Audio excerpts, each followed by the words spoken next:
கொத்தமல்லி வடை செய்வதற்கு கொத்தமல்லி பொடிசாக அரிஞ்சு அவங்க வீட்டுக்கு குடும்பத்துக்கு தேவையான அளவு கொத்தமல்லி எடுத்து வச்சுக்கணும்.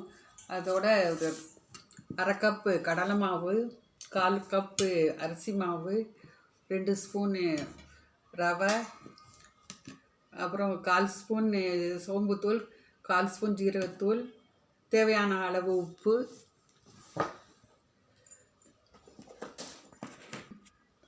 காரத்துக்கு தகுந்தாப்புல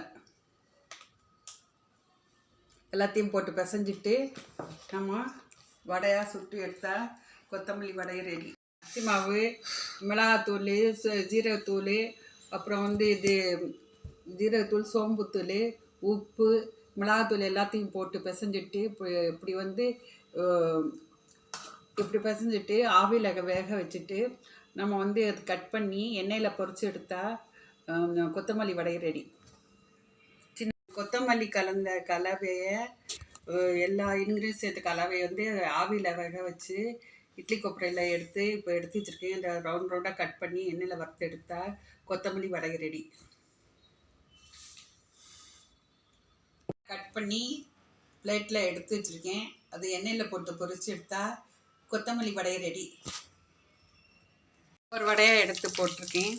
அது வெந்த பிறகு திருப்பி போட்டுட்டு அடுத்த பேட்ச் போடணும். இது கொத்தமல்லி வடை உடம்புக்கு ரொம்ப நல்லது. கால்சியம், மினரல்ஸ் எல்லாம் இருக்குது. இப்படி கொத்தமல்லி அதிகமாக கிடைக்கிற காலத்தில் இந்த மாதிரி குழந்தைங்களுக்கு வடையாக செஞ்சு கொடுங்க.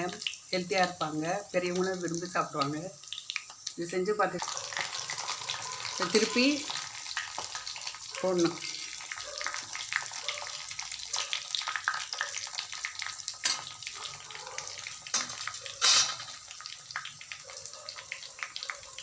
இந்த பிறகு எடுத்து பவுலில் எடுத்து வச்சுட்டு இன்னும் 4-5 வடை இருக்குது. அதையும் சேர்த்து போட்டு வறுத்து எடுத்து காட்டிருப்பாங்க. வடை ரெடி. இதை செஞ்சு பார்த்து ஷேர் பண்ணுங்கள்.